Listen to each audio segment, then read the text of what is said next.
Hi everybody, Rachel here from Rachthestamper.wordpress.com, and today I'm going to show you how to make a really cool little gift bag. I actually made this for my niece. Her birthday's coming up this week. So I'm going to show you how to make a different one though. We're going to use the brand new Dragonfly Dream stamp set and the coordinating detailed Dragonfly thinlits. So this has a big one, medium, I guess I say smallish, it's not really small, a bumblebee, and then these little ones that are attached were really cute. So we're going to use those today, and we're going to use the little background stamp and then the large dragonfly from this. This is a two-step stamp set if you want to use, so you could do the body and the wings and then do this overlay, but since we're just kind of stamping off, we're not going to do it that way. I'm going to show you something a little bit different. Let me move all these things out of the way for now. And I'm going to show you how to cut the cardstock. Okay, so we're going to do some cutting and scoring. So we have a sheet, this is 8.5 by 11, and we're going to use the 8.5 side to the full side. So we're going to use this whole thing, but we're going to trim it off. So instead of it being 11, we're going to trim it to be, let's see, I wanted to do 7 3/4. So 7 3/4. Okay. If you wanted to do it to 8, you certainly can. It's not going to make much of a difference. Okay, now we're going to put our trimmer away. And we're going to get out the Simply Scored scoring tool. So we have our 8.5 side, and then we had the 7 3/4 side. Okay, so on the 8.5 side, we're going to score at 2, 4, 6,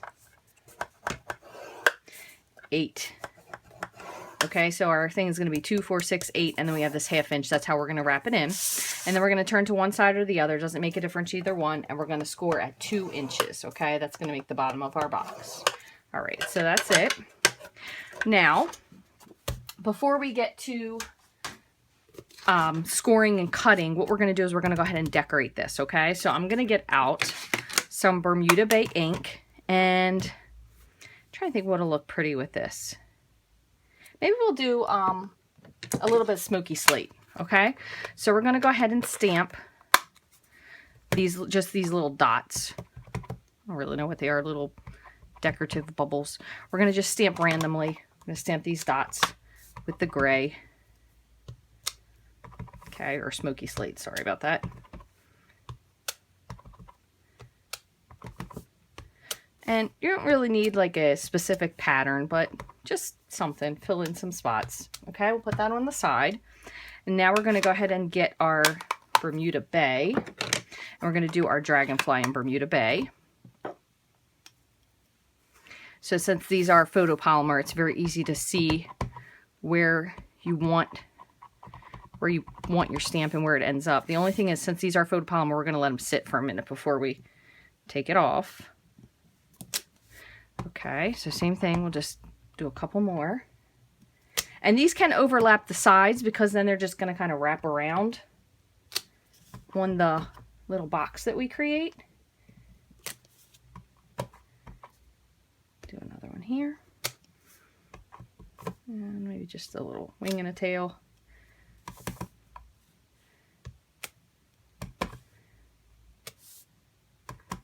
And we'll put another one here at the bottom just for the heck of it. Okay, so let's move that off to the side. Close up our ink. And now we'll go ahead and get to cutting and scoring. So what we're going to do is we're going to fold all of the score marks.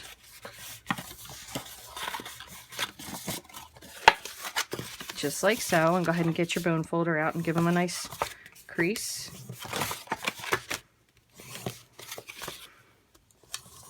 Okay. And then same thing on the bottom. All right, now we're going to do a little bit of trimming, and I'm going to get out my smaller scissors. So we're going to go ahead and take this piece off completely, this little bottom piece here. We don't need this at all. Okay, and we're going to make just a little notch mark on the side flap because this is going to hold our box closed. Okay, and we're going to trim up to the score lines on all of these.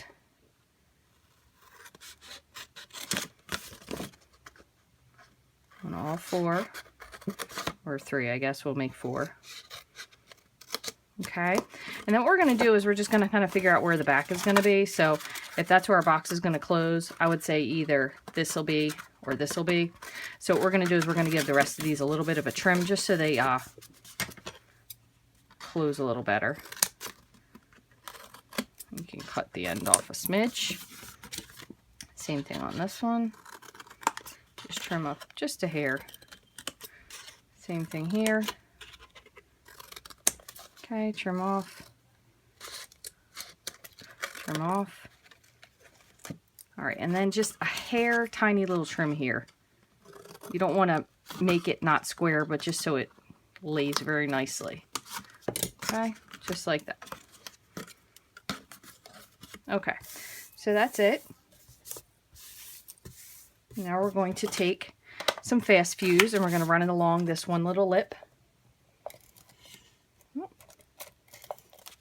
don't tell me my fast fuse just ran out. Oh, maybe it did. All right, so I'm just going to go with snail. No, you know what? I'm going to use my, I can remember where I just relocated it to because I straightened everything up. And now I can't find it, of course. No, I was going to say tear and tape. Tear and tape is definitely going to stick better, equal to fast fuse. So you don't really want to use snail in this. You want to use something a little bit heavier. See, that's what happens when you straighten up your craft room. Then you can't find anything. Okay, so again, this is going to be the front. So we're going to put these, we're going to fold down, in, and then this one will cover up the back very nicely. Okay, so we're going to put adhesive here. And I'm going to put a little bit on this one as well. And then just a smidge on this one. Okay, so we're going to fold down, down, and back. Okay, and just give that a really good press with your bone folder on the inside so you make sure that it stays. Okay, and then you're going to just squeeze these in. And now you have your little box. Okay, so what you can do again, to hold this shut while you're working, you can clip it. All right, what we're going to do in the meantime, though, I'm going to set this on the side because we're going to do a little bit of big shot work. Get these things out of the way. What we're going to do is grab our big shot. And I'm trying to think, what do I want to do with this? I have some black scrap. So how about if we do, and I am going to use the thin die adapter, and I'm also going to use the precision base plate since it's a very detailed dragonfly because there's a lot of little bits in there. So we'll start off, let's see if I can fit this on here. We'll do one dragonfly in black to start. Okay, get this out of the way. If you have trouble with these, you can run it through the first time with a sheet of wax paper and it will make all these pop out much easier. Just FYI. All right, and let's see. Do this.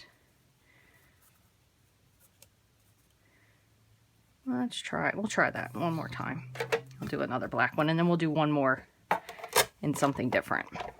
Okay, so running this through again through the big shot, precision base plate, which is going to help these to pop out easier. You see it's just falling right off of there. Woo, falling off the table as well. Okay, and what I'm going to do now, let me just put this on the side. I just want to show you this really quickly, just in case you haven't seen it. So let me just move this out of the way for just a sec, and we'll go ahead back and pick one more thing. But this is the die brush, and basically what you'll do is once you do your piece and you run it through the big shot, it's still stuck on there. You lay it in. If you put it in a case, it works actually a little bit easier, and then you just run the die brush on top of it, and it loosens up all the little pieces, and it makes your... Now, we know we cut that one off, so that's no big deal, but it makes everything pop out really nicely. So I'm going to show you with this one. This one is much more detailed. So you just run it across, and it should pop everything out really easily. So there's your little dragonfly, and if you still have any little ones left, you can always go back with your little poker tool. Okay, so that looks really pretty. So how about if we do one? We're going to do one more. Let's do one in Dazzling Diamonds. I think that would be really pretty. All right, we'll do one more in Dazzling Diamonds, and we're going to do one big one because I think that'll be prettiest. Let me grab some Dazzling Diamonds. Is that one? I don't have one that's open. Sorry, please stand by. Technical difficulties. Okay, here's one. So we're gonna I'm just gonna trim a piece of this off. Okay. So with cutting on the glimmer paper, if you have an image that isn't directional, so basically it's symmetrical on both sides, it's better if you cut through the back. I'm going to go ahead and take this out. Now I'm going to leave it just for the heck of it. It's better that you cut through the back because it will cut through the back of the paper easier. So we're going to go ahead and line it up and crank it through one more time. Okay. Apologize, I have this at a totally bad angle, so really is not this hard to use this. Okay, last one. So let's pop that out. Okay, put this all on the side. And we'll get this out one more time. Just run this through. So again, you could put caramels, candy. You could put a myriad of things into this little treat holder. You could give it to your kid's school teacher. I'm sure they would love that. All right, let me just pop this out here really quickly. Okay. Wow, that is really pretty. You just get these couple little pieces to pop out. Oh, that's not a piece, Rachel. Okay, a couple more little poppers. This paper is slightly thicker, so it definitely takes a tiny bit more effort just to get all these little doodads out, but really not that much, but that is really pretty.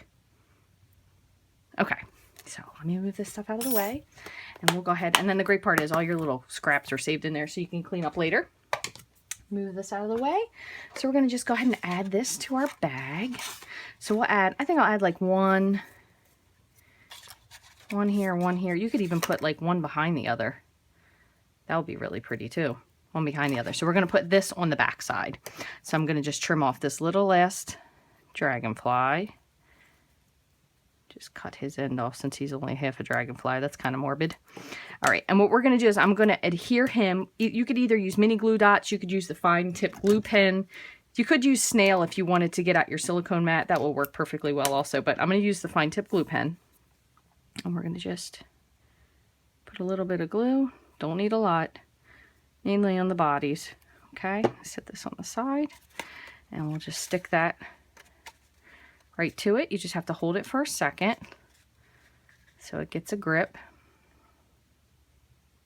And then what we'll do on the front is we will put one of these, and this does dry clear so you won't notice it.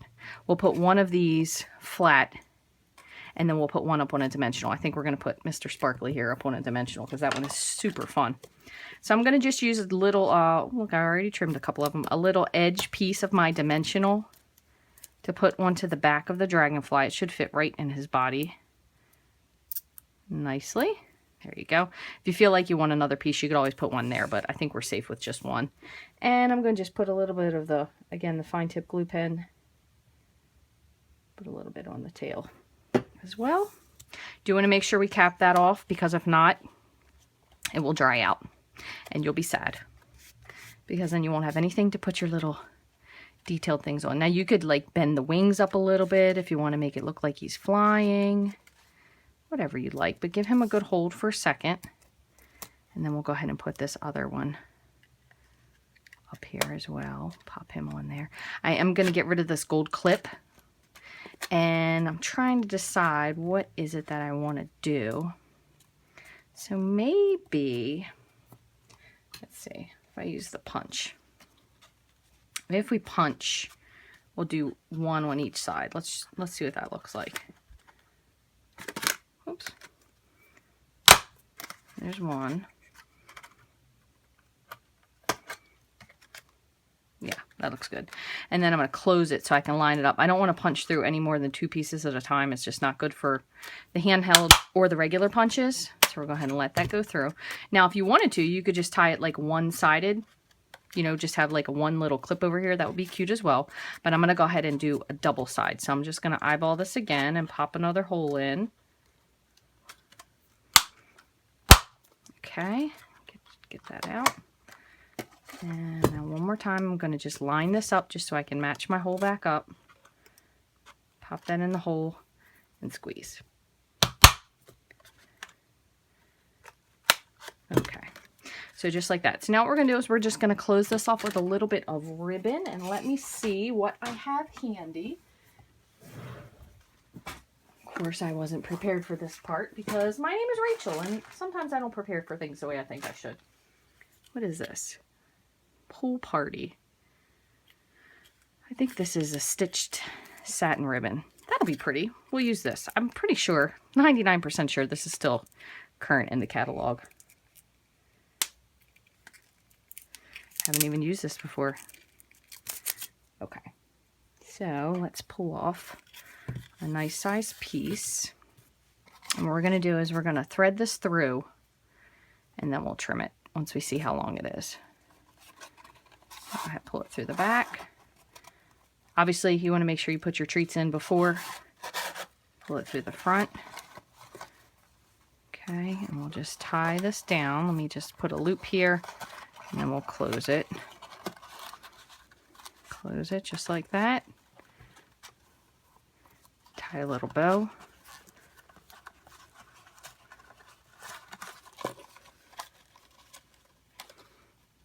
Straighten it out. I'm going to make it just a tiny bit smaller because I don't want it to overwhelm the dragonflies.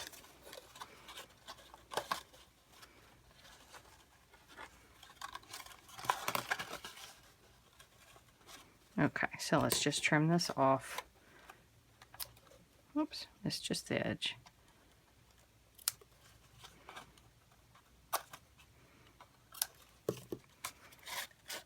Oh, goodness. Don't jump. There we go. That's really pretty. Other thing you could do if you didn't want to do this is you could just tie a ribbon or tie some baker's twine, like some thick baker's twine. Oh my god, we have so many different baker's twines these days. You could use a myriad of it. You could still use the linen thread. That would be really pretty. It would be very delicate. If that was the case, you could probably use a much smaller hole punch. You could use the copper metallic thread. If obviously this isn't the color scheme, you could use the black metallic thread. Would look really pretty as well. There's a lot of different options that you could use for this bag. But I hope that you like this. I thought it was really fun, really cute, especially just for a little, I mean, could be any occasion whatsoever. Get well soon, you put cough drops in here. They can be lots of fun. 'Tis the season for cough drops, at least for me anyway. So thanks for watching, guys. I hope you enjoyed this video. If you have any questions, you can always shoot me an email at rachthestamper@gmail.com or leave me a comment on the blog. If you would like to get these supplies and more, you can shop the online store 24/7 at rachthestamper.stampinup.net. As always, I will have all the measurements for this on my blog at rachthestamper.wordpress.com. Thanks for following along, and I hope you have a great day.